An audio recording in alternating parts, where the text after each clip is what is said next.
Hello friends, अस्सलाम वालेकुम। Welcome back आ new blog. सो आप लोग कैसे? आई होप आप लोग ठीक हो गए। अल्हम्दुलिल्लाह आप लोग की दुआओं से हम लोग भी बिल्कुल ठीक हैं।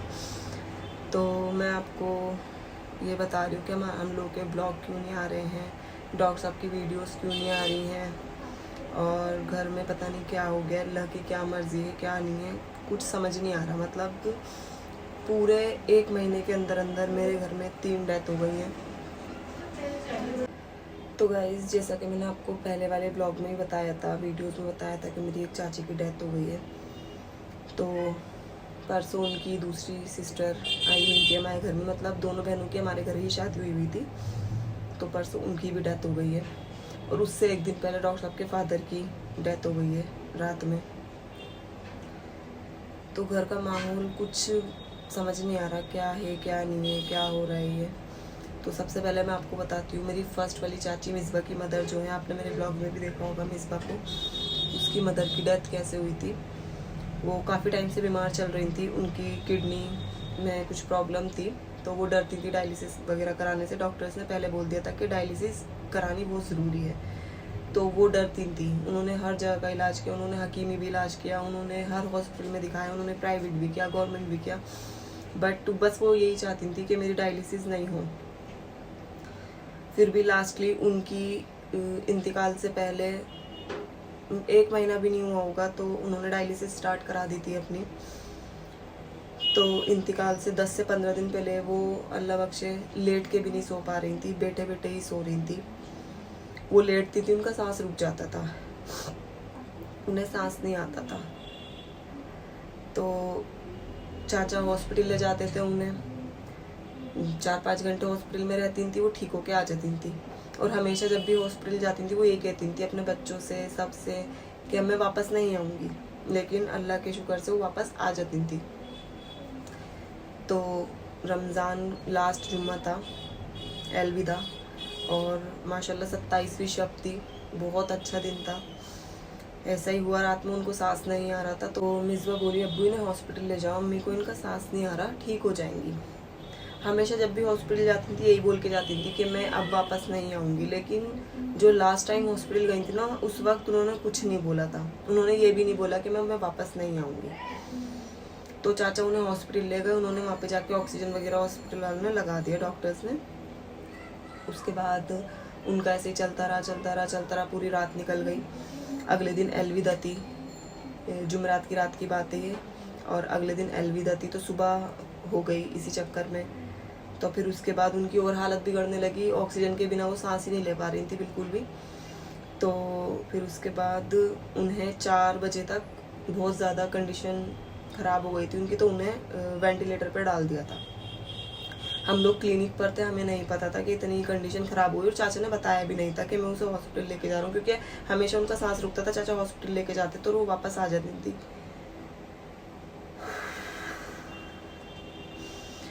तो फिर उन्हें उस पर वेंटिलेटर पर डाल दिया। तो मिसबा के पास उसकी बहनों का फ़ोन आया, छोटी है मिसबा से काफ़ी, मिसबा बड़ी है, तो वो बहुत रो रही थी कि अम्मी को दूसरे हॉस्पिटल लेके, उन्हें भी नहीं पता था कि उन्हें वेंटिलेटर पे डाल दिया। तो फिर मैंने चाचा से बात की, चाचा ने मुझे बताया कि वेंटिलेटर पे डाल दिया है उसको, और मैं 3री मंजिल पर। मैंने उनसे बोला कौन कौन है तुम्हारे पास, तो बोला ही मैंने घर से बुलाया है सबको।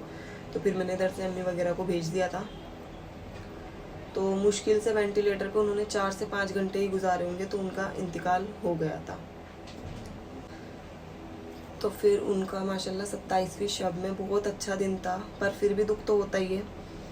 उनका इंतकाल हो गया 6 तारीख को, 6 अप्रैल को। और फिर उसके बाद उनका कब्र वगैरह का इंतज़ाम किया, उनको सब कुछ कर दिया। उसके बाद उनकी एक बहन थी हमारे घर में, उनकी शादी हुई हुई है, दोनों बहनें एक साथ ही आई हुई थी, दोनों चाचाओं के साथ। उनकी 2 साल से काफ़ी तबीयत ख़राब थी, बहुत ज़्यादा, हद से ज़्यादा। मतलब उन्हें कैंसर भी था, और उन्हें कैंसर पता चला था लास्ट स्टेज पर, 3rd स्टेज थी। तो उन्हें पता, जब हम लोगों को पता चलता कि हाँ उन्हें कैंसर है, उनका वो 2 साल से लड़ रही थी उस बीमारी से। उनकी किडनी फेल हो गई थी, वो उनके बहुत, मतलब ऐसी हो गई थी वो, माशाल्लाह इतनी ऐसी बहुत अच्छी थी, लेकिन अब लास्ट टाइम पे वो ऐसी हो गई थी, बिल्कुल उनकी स्किन ना उनकी बोन से चिपक गई थी, कुछ नहीं था उनके अंदर। 2 साल से बहुत तकलीफ़ों में थी, बहुत ज़्यादा, हद से ज़्यादा तकलीफ़ में थी। यही दुआ करते थे अल्लाह पाक, बच्चे दोनों के ही छोटे थे, लेकिन जो दूसरी वाली चाची हैं उनके ज़्यादा ही छोटे हैं, उनकी बेटी 8 साल की है। तो बहुत मतलब बहुत ज़्यादा तकलीफ़ में थी, बहुत ही ज़्यादा। उनकी भी डायलिसिस होती थी, उनके ब्लड भी चढ़ता था, उनकी कीमो वगैरह सब हुई, कीमोथेरेपी सब कुछ हुआ, पर वो भी कुछ सक्सेस नहीं रहा। उनकी वो बीमारी बढ़ती गई, बढ़ती गई, बढ़ती गई, लास्ट टाइम इतनी बढ़ गई कि वो दिमाग तक पहुंच गई। उन्हें इंतकाल से पहले दौरे पड़ने लगे। उन्होंने इंतकाल से पहले 4-5 दिन पहले पहचानना छोड़ दिया था, खाना पीना छोड़ दिया था। और 15 दिन पहले, उनके इंतकाल से 15 दिन पहले चाचा दीनदयाल हॉस्पिटल में ले गए थे। वो भी बहुत कोशिश करते थे, लेकिन ये ना, बुराई देने वाला इंसान बुराई दे ही जाता है। हमारे हाथ में नहीं होता मौत ज़िंदगी किसी का। तो वो भी बहुत मतलब दिन रात हॉस्पिटल में रहते थे। बीवी थी, जाहिर बातें करना पड़ता उनको भी।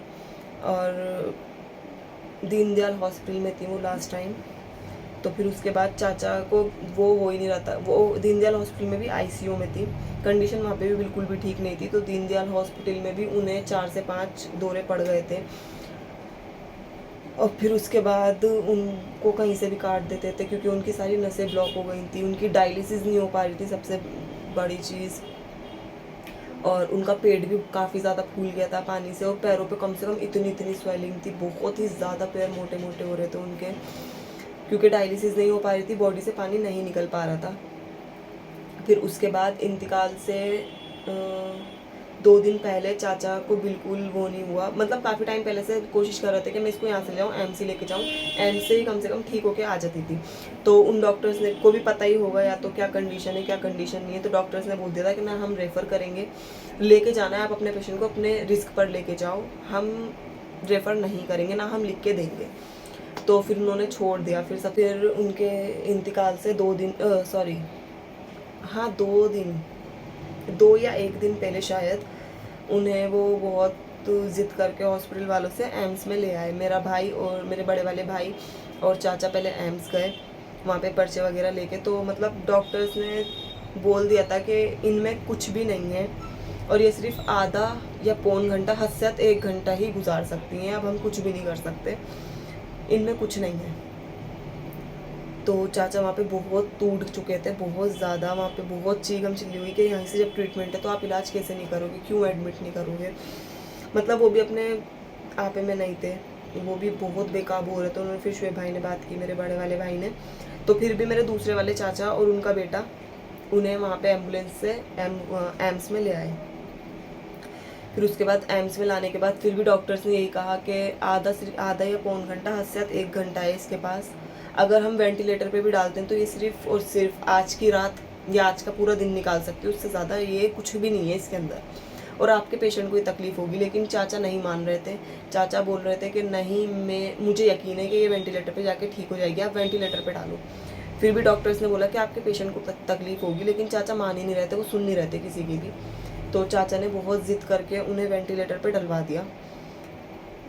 तो पूरी रात, पूरा दिन उनको यही हो गया कि वो वेंटिलेटर पे उन्होंने गुजार लिया पूरा दिन।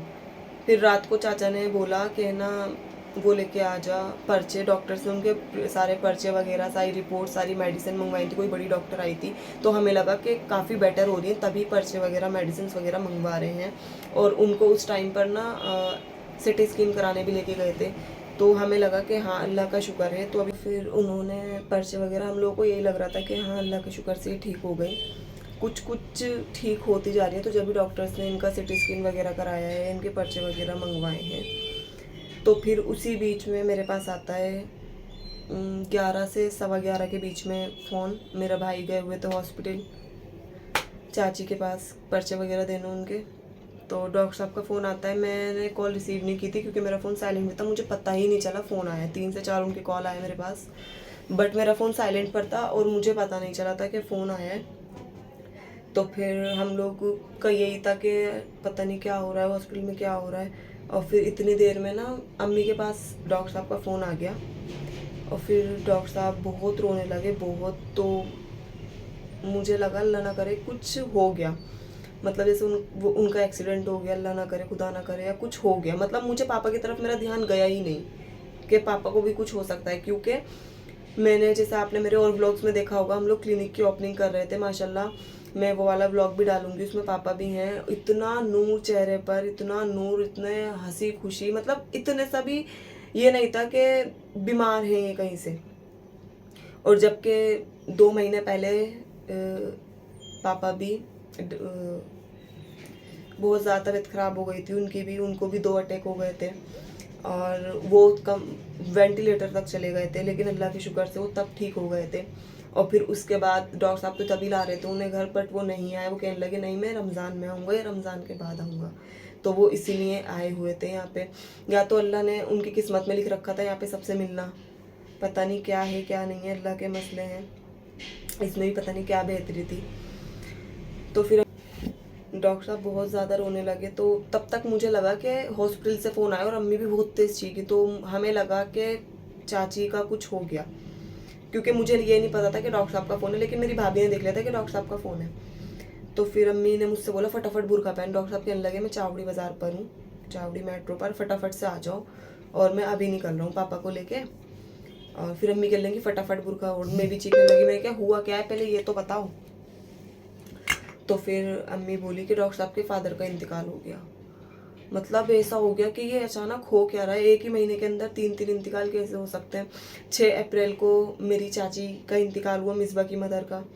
6 मई को ही डॉक्टर साहब के फादर का इंतकाल हो गया। 7 मई को मेरी चाची का इंतकाल हो गया। पूरे मतलब एक महीने के अंदर अंदर ये 3 इंतकाल हो गए हमारे घर में। बस आप लोग भी यही दुआ करिए, अल्लाह पाक हमारी फैमिली को, डॉक्टर साहब की फैमिली को, सबको सब्र दे, उनके बच्चों को सब्र दे। सबसे ज़्यादा दुख हो रहा है बच्चों का, बच्चे बहुत ज़्यादा छोटे हैं।